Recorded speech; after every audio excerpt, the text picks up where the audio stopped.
Ciao a tutti e bentornati a Ombre Sonore. Negli anni 2000 è successo qualcosa di inaspettato.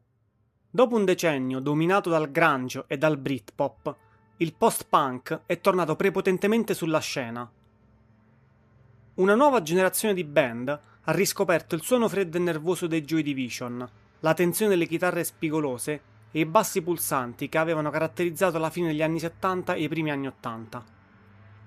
In particolare New York e il Regno Unito sono stati gli epicentri di questa rinascita.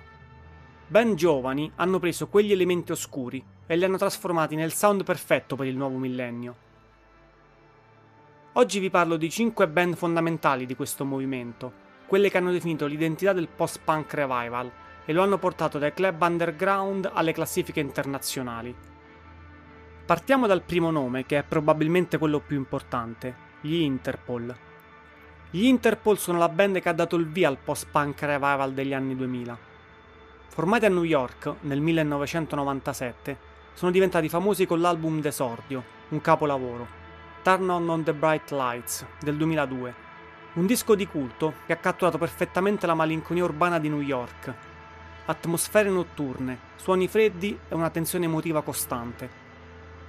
Il loro successo si è consolidato con Antics, del 2004, e Our Love to Admire, del 2007, album che li hanno consacrati come una delle band più influenti del decennio. Il suono degli Interpol si caratterizza per la voce profonda e distaccata di Paul Banks e soprattutto per le linee di basso fredde e ipnotiche di Carlos Dengler, che è stato un elemento fondamentale del loro sound fino al 2010. Dopo l'uscita di Dengler dalla band, gli Interpol hanno perso parte di quella magia che li rendeva unici. I dischi successivi, secondo me, non hanno più avuto lo stesso impatto, anche se restano una presenza importante nella scena. Li ho messi per primi perché senza di loro l'onda di ritorno del post-punk non avrebbe avuto un manifesto così autorevole. Hanno dimostrato che anche la desolazione poteva essere chic. Chiunque oggi suoni un basso aggressivo con un riff pulito deve qualcosa agli Interpol. Dalla freddezza newyorkese ci spostiamo in Inghilterra con gli Editors. Se gli Interpol erano la geometria, gli Editors sono l'epica drammatica del post-punk revival. Sono la risposta britannica, ma con un tocco melodrammatico che li ha portati velocemente sui palchi più grandi d'Europa. L'album essenziale, secondo me, è The Back Room, del 2005. È un disco pieno di inni da club, ma con testi e atmosfere intrinsecamente oscure e malinconiche. La loro evoluzione è stata rapida, abbracciando sempre di più i sintetizzatori, avvicinandosi ai New Order e agli U2. Gli Editors rappresentano il lato più ambizioso del revival. Il loro sound è potente, stratificato, perfetto per riempire un'arena pur mantenendo un'anima dark. Li ho messi in lista perché sono stati la prova che il post-punk non era solo un fenomeno di nicchia da club, ma poteva diventare un genere da classifica, portando la sua angoscia a un pubblico vasto. Un successo secondo me meritato, basato su canzoni della qualità impeccabile. Se gli Editors sono l'epica, i Franz Ferdinand sono il ritmo e l'intelligenza pop. Formati a Glasgow, sono la band che ha reso il post-punk revival il suono preferito dalle radio e dai dance floor. L'album fondamentale, secondo me, è l'omonimo Franz Ferdinand, del 2004. È un'esplosione di energia, fatto di canzoni brevi, taglienti e incredibilmente orecchiabili. Hanno dimostrato che il post-punk poteva anche essere divertente, senza perdere in intelligenza e sarcasmo. I loro testi sono pieni di riferimenti alla storia, all'arte, alla vita urbana, pur essendo incapsulati in riff di chitarra che ti rimangono in testa.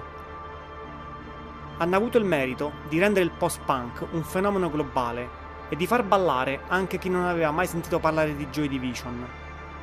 Li ho messi perché hanno rotto il muro tra l'underground e il mainstream.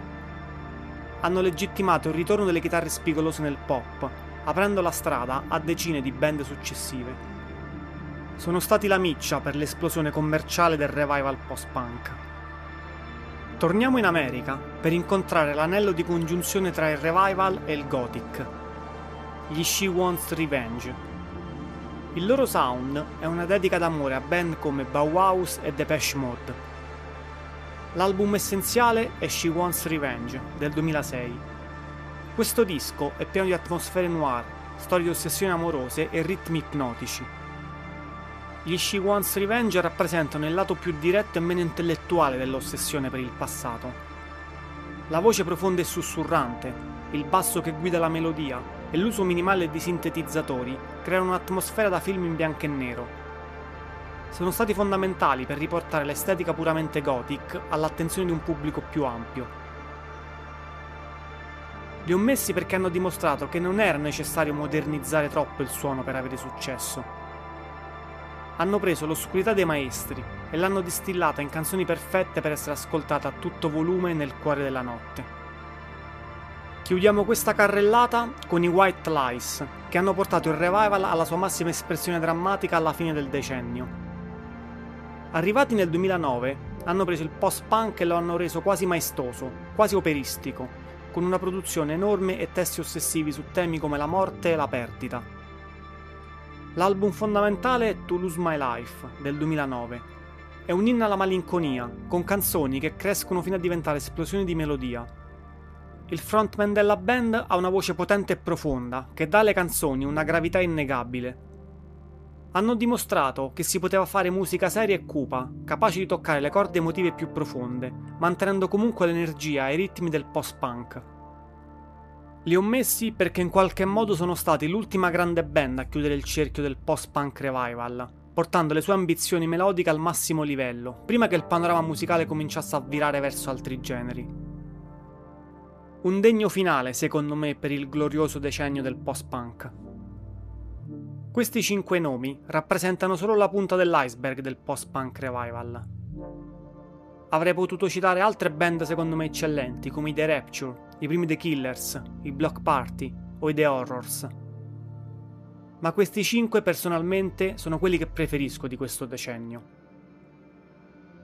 Ora chiedo a voi, siete d'accordo con le mie scelte? Avreste messo qualcun altro? Fatemelo sapere nei commenti.